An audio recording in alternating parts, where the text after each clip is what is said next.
Welcome back to the Knowledge Hub podcast. Did you know that 1 in 5 startups fail in their first year? A big reason is they build products that don't solve a real customer need. That's where the MVP, or minimum viable product, is supposed to help. But we often get the concept wrong. We think an MVP is just a smaller version of our final product, but it's not. An MVP is a tool for learning. Its only job is to answer one question as cheaply and quickly as possible. Should this product exist at all? It's about validating your core idea, not just showing off features.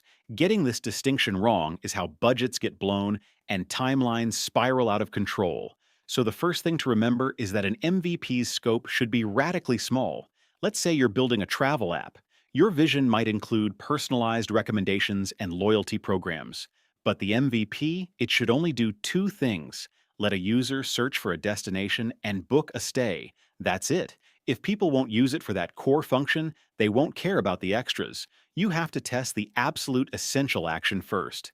This brings us to the hardest part of the process: deciding what not to build. It's easy to get excited about ideas, but focus is your most valuable resource. The best teams use a simple rule for every potential feature.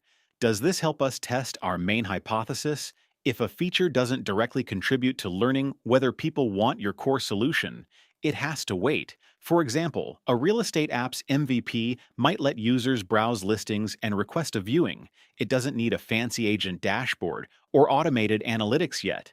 Those can come later, once you've proven people want the basic service. Finally, once your MVP is out in the wild, the learning really begins. But be careful how you interpret feedback.